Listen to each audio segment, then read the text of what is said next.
Assalamualaikum warahmatullahi wabarakatuh. Apa kabar sobat-sobat semuanya? Semoga kalian semua dalam keadaan sehat jasmani dan rohani, tidak kekurangan satu apapun. Amin ya robbal alamin. Oke, Mimin akan melanjutkan cerita Kincennya. Bab 4831 sampai bab 4832. Dia masih seorang pencuri, Tuan Xian. Kincen menyukainya sejak dia datang ke sini. Pikir kepala Chang ke dalam hati, jika tidak, para pemimpin ini pasti sudah menyerang Kincen. Tidak untuk sementara waktu, beberapa kapal abadi pengelai datang dari langit, jauh lebih cepat daripada pesawat luar angkasa. Suatu saat itu hanyalah titik hitam kecil di kejauhan, dan saat berikutnya muncul di depan Kincen dan yang lainnya. Pengelai Kincen masih ingat perjamuan di Pengelai ketika Guru Qingdao memerintahkan murid Pengelai untuk menghadapinya. Sekarang, Kincen perlahan-lahan mendekati titik di mana dia bisa berdiri bahu-membahu dengan pemilik Pulau Pengelai, dan dia harus bertanya langsung kepada pemilik perjamuan Qingdao di masa depan. Zhong Zimo, Ning Tai, Yan Cui. Sekilas Zheng Hai mengenali ketiga perwakilan murid Pengelai, semuanya adalah murid sekte dalam Pengelai. Zhong Zimo, Kincen mengingat informasi pihak lain, ini adalah yang paling kuat di antara tiga murid di Pengelai, dan dia adalah orang bijak harimau setengah langkah. Zhong Zimo dan yang lainnya juga melihat ke arah Kincen dan yang lainnya. Zheng Hai, Ni Feisu dan petapa agung tingkat kedua. Zhong Zimo membeku ketika matanya tertuju pada Kincen. Dia bahkan curiga dia sedang bermimpi, itu benar. Ning Tai, dengan rambut biru panjangnya di atas, terkejut. Datang untuk menghitung angkanya, Zhong Zimo berkata dengan terkejut. Dia bisa melihat bahwa Zheng Hai dan Ni Feisu adalah Tiger Saint setengah langkah dengan kekuatan yang kuat. Bahkan jika kita menghitung jumlahnya, kita tidak akan bisa menemukan orang bijak peringkat kedua, kan? Ning Tai merasa tidak bisa dipercaya.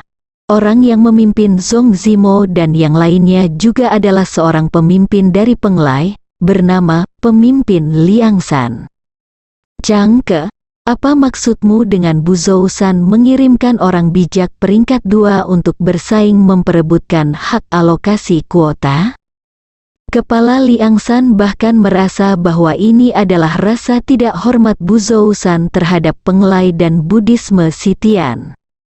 Dia sangat kuat, pemimpin Changke menekankan. Sepertinya dia akan bertarung, gumam Ning Tai.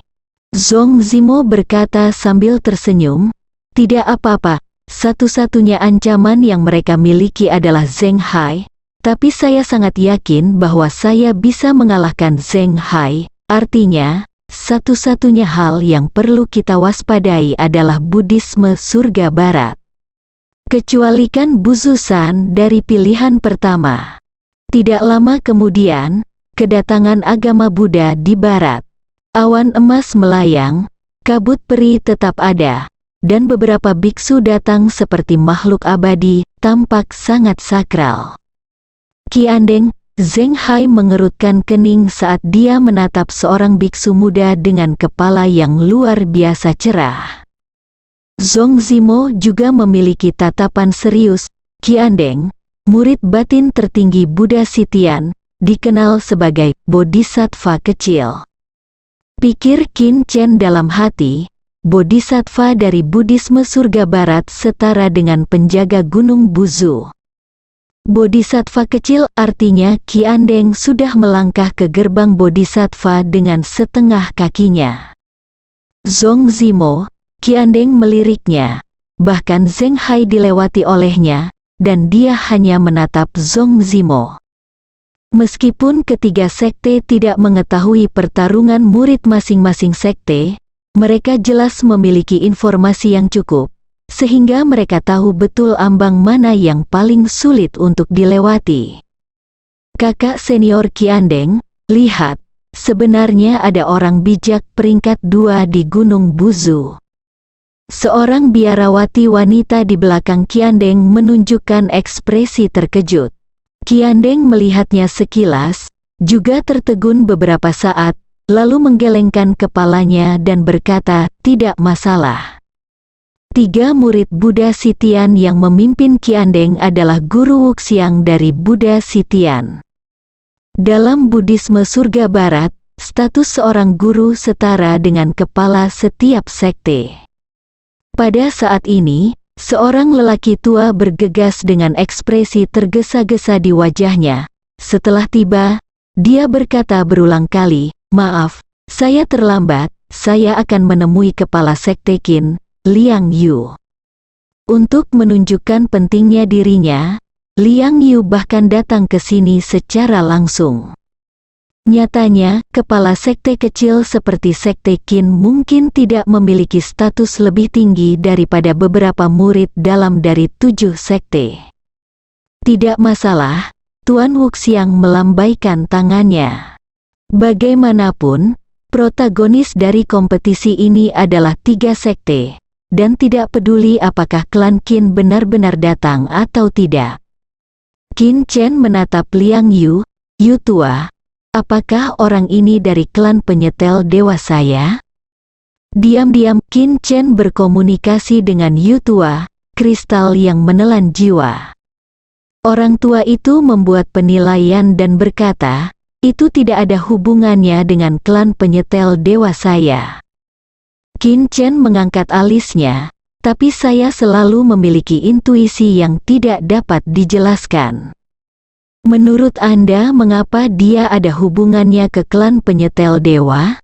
Pria tua itu bertanya balik. Qin Chen berkata, "Saya tidak tahu. Setelah semuanya di sini selesai, saya akan pergi ke Qinmen untuk melihatnya. Karena kita semua di sini, mari kita menarik undian tanpa penundaan." Kepala Liangshan Penglai memberi isyarat. Zhang Kesou Zuo dan Master Wuxiang masing-masing mengeluarkan sebatang tongkat, dan akhirnya menyerahkannya kepada Liang Yu bersama-sama. "Liang, Anda merasa sedikit stres, bagaimanapun, siapapun yang ditarik berhak untuk bertarung terlebih dahulu dan mengambil inisiatif."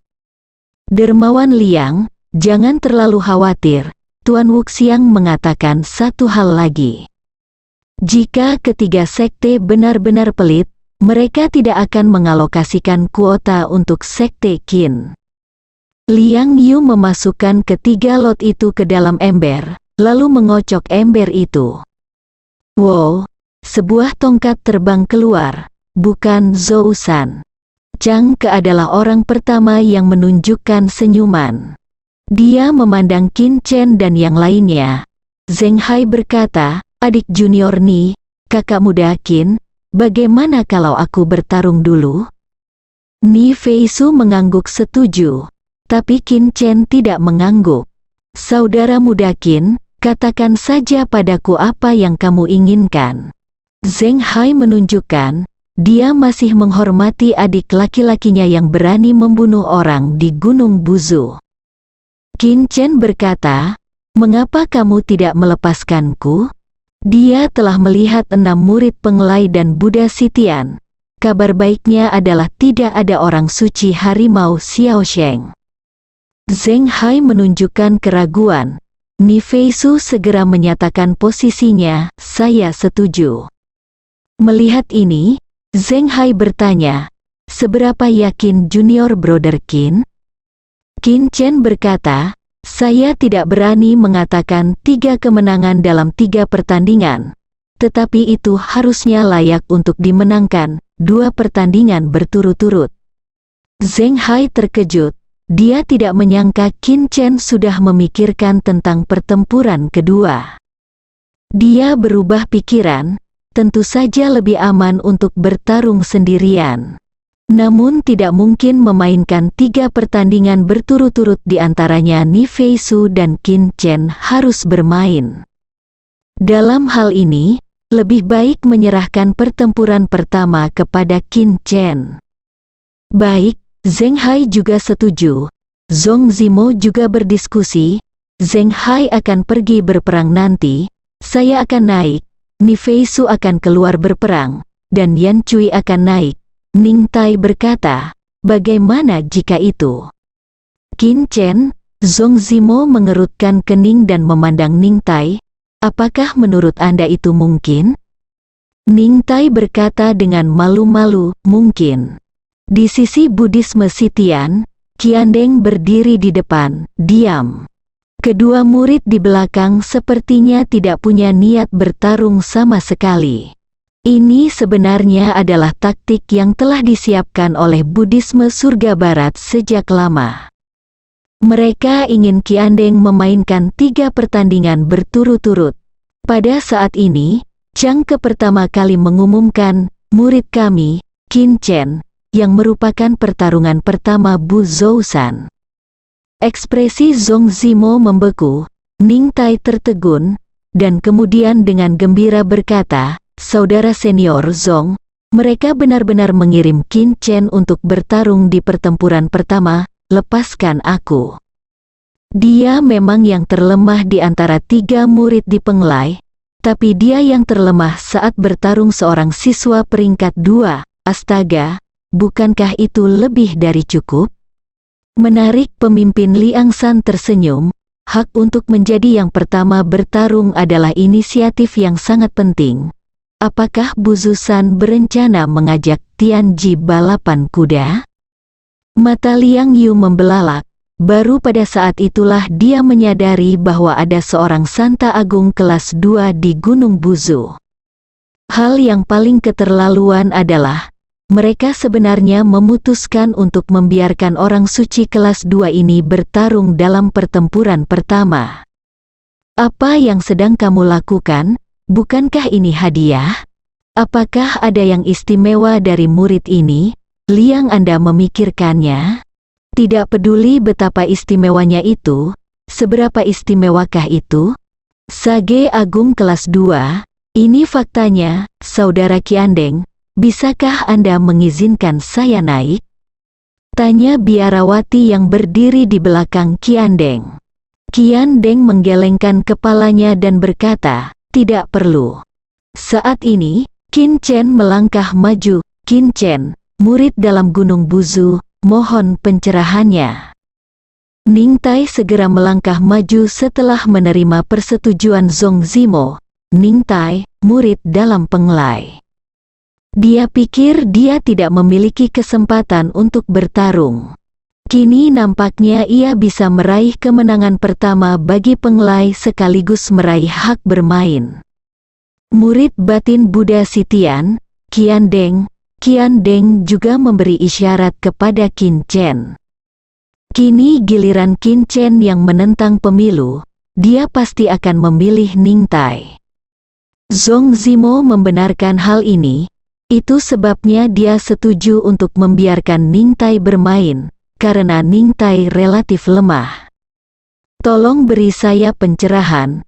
Seperti yang diharapkan, Qin Chen memilih Ning Tai.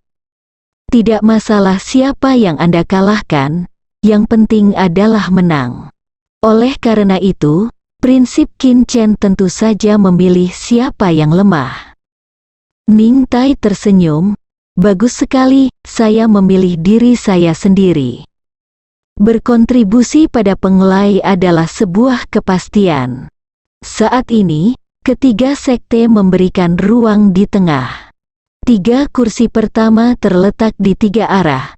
Zhong Zimo menghitung, Yan Cui, kamu tidak akan bertarung lagi, aku akan bertarung untuk 2 pertempuran berikutnya. Oke. Yan Cui juga tahu pentingnya. Tembakan Zhong Zimo memiliki tingkat kemenangan yang lebih besar, mungkin Penglai akan lebih mudah mendapatkan pilihan pertama dari yang dibayangkan. Setidaknya kemenangan pertama ini dimenangkan 100%. Ayo, senyum di wajah Ning Tai penuh percaya diri, dan dia secara aktif memberi isyarat kepada Qin Chen untuk menyerang lebih dulu. Qin Chen mengangguk dengan sopan, dalam Ekaristi, kekudusan 45.900 Hz diguncang dengan hebat. Bertentangan, Qin Chen bergegas menuju Ning Tai seperti badai petir. Kekosongan itu terkoyak dalam sekejap. Bumping tidak hanya merupakan skill menyerang gunung, tetapi juga dapat meningkatkan kecepatan hingga ekstrim, sehingga menghasilkan ledakan yang kuat dalam kecepatan cepat. Pada saat ini, dikombinasikan dengan kandungan suci Qin Chen yang tinggi dan kekuatan suci alami yang sangat murni, dia menabrak Ning Tai. Boom, senyuman percaya diri di wajah Ning Tai membeku saat ini. Sebelum dia sempat bereaksi, Qin Chen mengeluarkan pedang iblis yang haus darah dan menebasnya. Pembunuhan bintang alami. Ning Tai sangat ketakutan dengan lingkaran cahaya indah dari teknik ciptaan sendiri tingkat bintang kelas 1. Dia tidak menyangka Qin Chen akan melakukan gerakan aneh seperti itu. Engah, pedang iblis yang haus darah itu menebas seperti kilat berdarah. Ning Tai memuntahkan darah dan terbang mundur, menghancurkan tanah menjadi berkeping-keping. Nafasnya tidak teratur, wajahnya pucat, dan seluruh tubuhnya dipenuhi rasa takut. Bagaimana bisa, dia meraung dalam hatinya. Tetapi luka parah itu menyengatnya dan mengingatkannya bahwa segala sesuatu di hadapannya adalah nyata. Murid Zhong Zimo gemetar, kepala gunung bagus yang berdiri di sampingnya tampak berubah menjadi batu. Bahkan Qian Deng, yang tidak bahagia, memasang ekspresi ngeri di wajahnya saat ini. Sebaliknya, Chang Ke adalah yang pertama. Dengan senyuman di wajahnya, dia mengelus janggutnya dan memandangi sekelompok orang yang terkejut di depannya, merasa sangat bahagia. Ini adalah kemenangan pertama kami, Bu Zousan memenangkannya terlebih dahulu, kata pemimpin Chang Ke sambil tersenyum. Ning Tai terluka parah dan tidak memiliki kemampuan untuk terus bertarung. Sage Agung kelas 2. Wajah Ning Tai pucat. Bagaimana kalau menipu hantu, kamu terlalu ceroboh? Zhong Zimo memarahi Ning Tai, bahkan kapal peri penglai pun tidak berguna. Ning Tai tidak bisa menjelaskan. Dia ingin mengatakan, siapa yang mengira hal ini? Saya pikir itu adalah riasan, tanpa diduga, itu adalah kuda hitam. Jika dia tahu sebelumnya, dia tidak akan pernah memberi Qin Chen kesempatan untuk menyerang lebih dulu. Wajah Zhong Zimo muram. Rencananya, penglai bisa mengambil inisiatif. Akibatnya, sekarang menjadi pasif. Liang, kamu tidak bisa pulih untuk waktu yang lama. Dia berpikir bahwa Qin Chen mungkin memiliki sesuatu yang istimewa. Tapi saya tidak menyangka itu menjadi begitu istimewa. Tatap muka, Ning Tai kalah, bukankah ini murid Zousan? Haruskah saya melanjutkan? Qin Chen menunjuk ke Zheng Hai dan Ni Feisu. Zheng Hai ragu-ragu sejenak, lalu setuju, hanya karena Qin Chen mengalahkan Ning Tai memang mudah. Memiliki kemampuan untuk terus berjuang, atau dia? Zhong Zimo terkejut. Dia mengira Bu Zousan akan mengirim Zheng Hai atau Ni Feisu. Sebenarnya orang ini, saya sudah mengalami kerugian sekali. Tidak ada yang bodoh. Bagaimana saya bisa jatuh 2 kali di tempat yang sama? Saudara Zhong, bolehkah saya datang? Yan Cui meminta instruksi kepada Zhong Zimo. Jika Ning Tai tidak dikalahkan, Zhong Zimo akan setuju tanpa memikirkannya. Tetapi pada saat ini, setelah berpikir serius, dia berkata, biarkan aku melakukannya, orang ini sangat aneh. Yan Cui ragu-ragu dan berkata, Saudara Zhong, aturannya adalah kamu harus memenangkan 3 pertempuran dan 3 kemenangan. Kamu perlakukan dia dengan palu godam. Apa yang harus kita lakukan ketika pertandingan yang sangat sulit tiba? Zhong Zimo berkata, saya tidak peduli lagi, kita harus memenangkan kemenangan terlebih dahulu. Di sisi Buddhisme Sitian, Qiandeng masih diputar. Qin Chen memandang Zhong Zimo dan kemudian ke Qiandeng. Keduanya jauh lebih kuat dari Ning Tai. Tolong beri saya pencerahan. Qin Chen akhirnya memilih Zhong Zimo. Qiandeng memberinya perasaan bahaya yang lebih kuat daripada Zhong Zimo. Baik, mata Zhong Zimo tajam. Dia ingin mendapatkan kembali semua yang hilang darinya. Ledakan kapal peri penglai yang megah dipanggil oleh Zhong Zimo. Kapal peri ini sangat besar dan megah, dan tampak seperti binatang raksasa. Kapal peri penglai dapat diserang, dipertahankan, dan terus diperkuat. Dan kapal peri penglai Zhong Zimo telah mencapai level 10. Di antara murid dalam penglai, hanya 1% yang dapat memperkuat kapal peri penglai ke level 10. Zhong Zimo berdiri di kapal peri penglai, melepaskan kekuatan suci dari Departemen Penghancuran, itu hanya menghancurkan dunia. Deru kapal peri penglai yang membuat kulit kepala mati rasa sudah siap berangkat. Saat berikutnya, kapal peri penglai bergegas menuju Qin Chen seperti badai petir. Di bawah utusan Zhong Zimo, perahu peri itu benar-benar mengamuk hingga ekstrim. Lambung kapal mengeluarkan ledakan ekstrim, dan kekosongan pun runtuh. Dia bermaksud mengalahkan Qin Chen dengan satu pukulan dan memberikan kemenangan bagi penglai. Bukannya Qin Chen belum pernah melihat kapal abadi penglai. Namun, kapal Zhong Zimo jelas merupakan kapal paling kejam yang pernah dilihat Qin Chen. Kaki Qin Chen terpaku di tanah, peta galaksi dan langit. Peta galaksi versi baru meledak dengan lingkaran cahaya ungu cerah, menerangi dunia dan menstabilkan Qin Chen. Ini adalah peta Bima Sakti dan langit yang sebenarnya. Boom! Kapal peri penglai bertabrakan dengan Xinghe Tiantu, menyebabkan langit hancur.